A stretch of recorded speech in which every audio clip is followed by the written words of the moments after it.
En este PowerPoint continuaremos hablando de los esmaltes cerámicos. El tema a tratar es la modificación del color en la cerámica, la cual se puede dar por distintos motivos.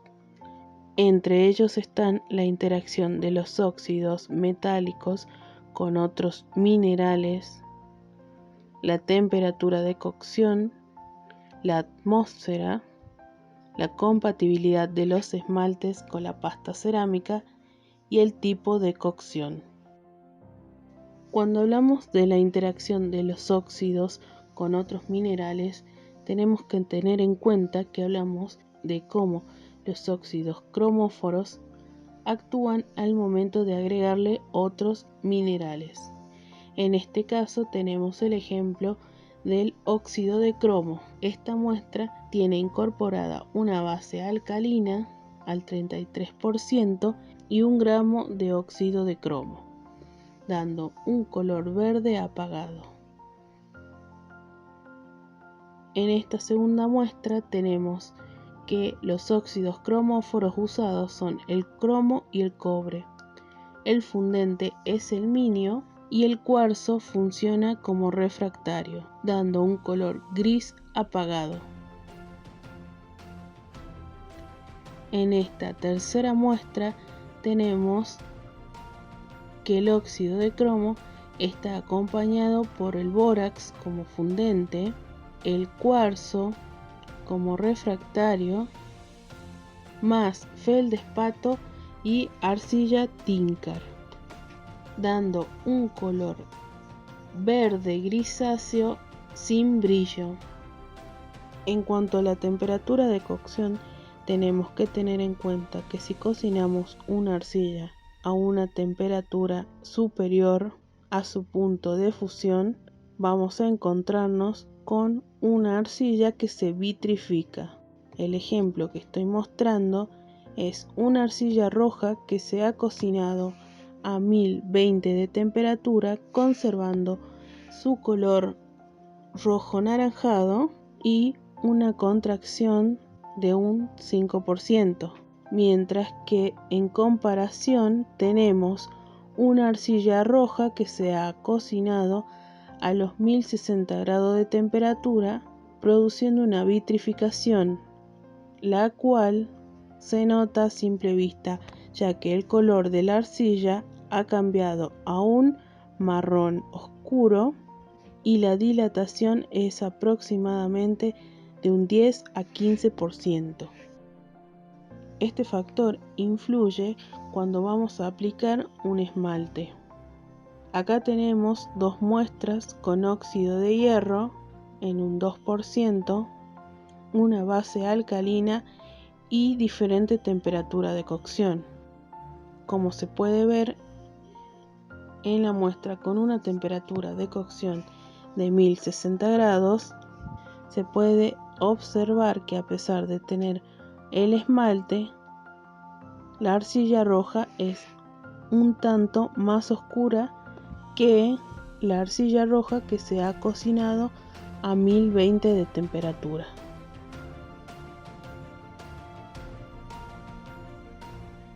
En esta diapositiva podemos ver dos tipos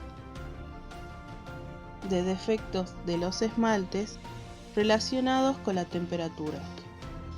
Si bien tanto el escurrido o chorreado como las burbujas, ampollas o puntos pueden deberse a diversos factores, la temperatura de cocción es uno de los factores que los afecta. En la parte superior tenemos una pieza cerámica en la cual se ha chorreado el esmalte. Entonces tenemos que decir que si nosotros aplicamos una gran cantidad de esmalte a la pieza y la ponemos en el horno y la temperatura de cocción supera el punto de fusión del esmalte, puede ocurrir que el esmalte se escurra o chorree hacia abajo.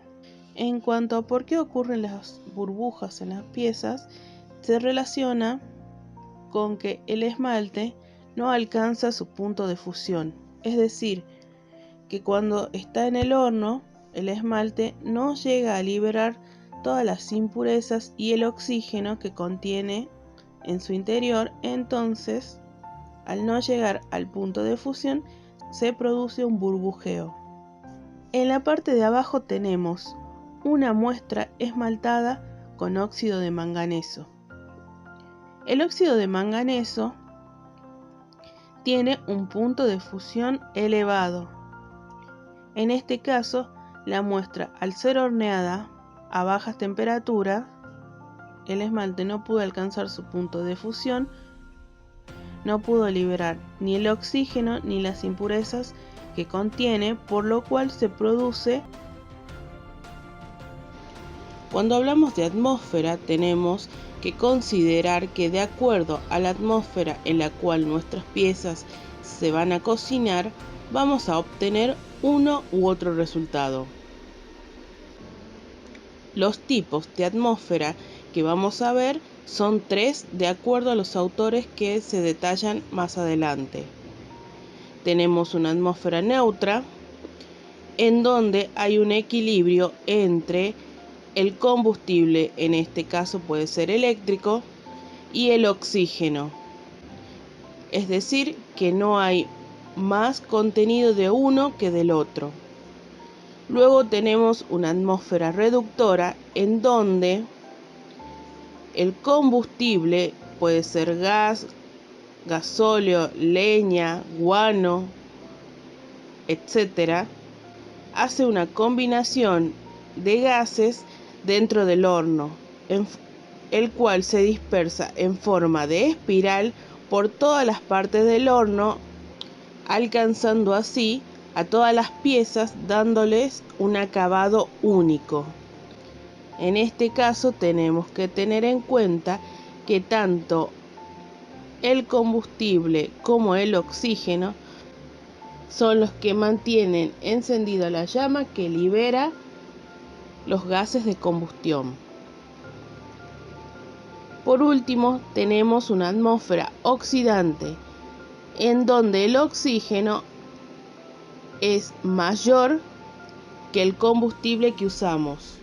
Este también puede ser el ejemplo de un horno eléctrico. Acá tenemos una imagen de cómo es un horno de reducción. Tenemos en esta imagen un horno fabricado con ladrillos recubiertos tanto interiormente como exteriormente de arcilla, es decir, tenemos una barbotina que la colocamos por todo el horno para que se conserve el calor. En la imagen tenemos una parte que dice fogar, que es en donde se coloca el combustible. En este caso puede ser palos de madera los que inicien el fuego. Como pueden ustedes también apreciar, las piezas cerámicas se colocan sobre una placa refractaria por sobre lo que sería el fogar. En la parte superior tapamos este horno para que de esta forma el calor se conserve y distribuya de mejor manera. En nuestra escuela nosotros trabajamos ya con hornos caseros. Tenemos primero un horno de papel que hicimos aproximadamente hace 3 años. La estructura de este horno es con varillas de hierro atadas cerca de un extremo y se las colocó de forma que pareciera un embudo. En la parte inferior tenemos un círculo de ladrillos que acompaña esta estructura de hierro. En el interior hay una placa refractaria, la cual nos sirve como base para ir colocando las piezas de arcilla junto con papel.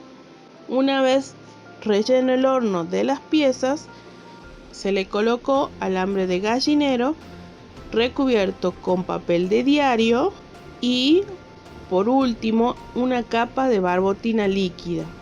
Como vemos, acá tenemos el fogar donde se ve que el combustible fue madera.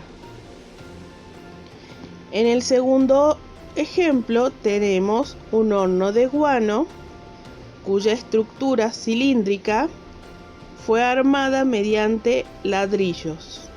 Después de hacer la estructura cilíndrica con ladrillos, se lo recubrió de barbotina tanto internamente como externamente.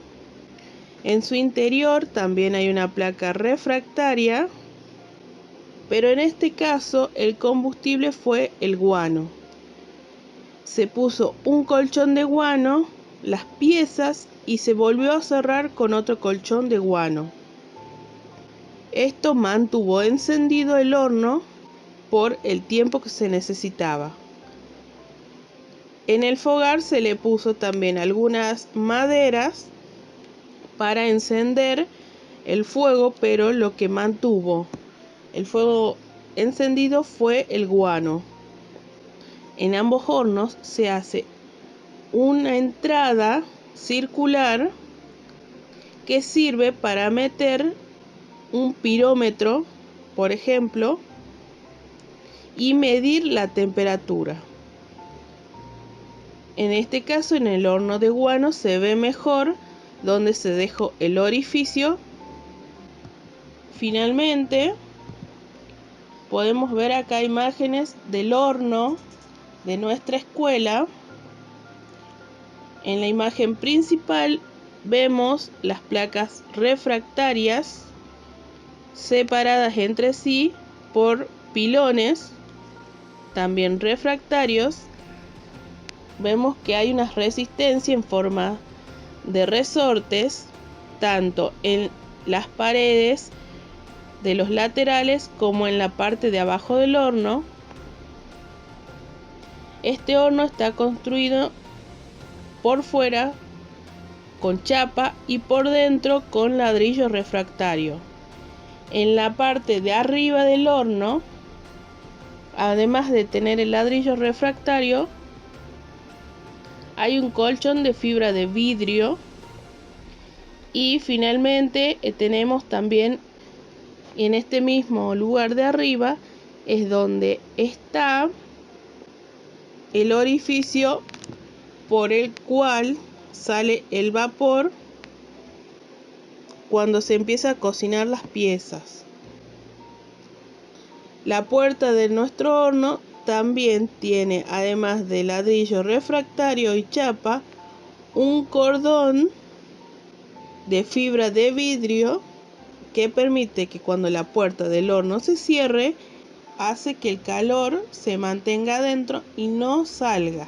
En la imagen más pequeña podemos ver que hay un sensor de temperatura en donde nos dice a qué temperatura va a llegar el horno y en qué temperatura se encuentra, además de tener los botones de apagado y encendido.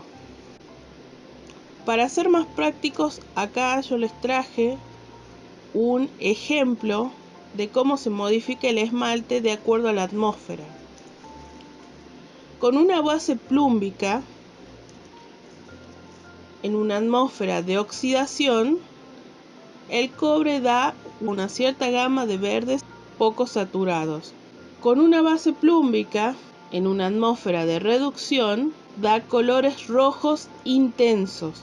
Ahora nosotros tenemos que estas muestras que vemos en pantalla fueron cocinadas en el horno de nuestra escuela. En la muestra de base alcalina vemos que el cobre dio un color turquesa, mientras que en una muestra de base plúmbica da un color verde opaco.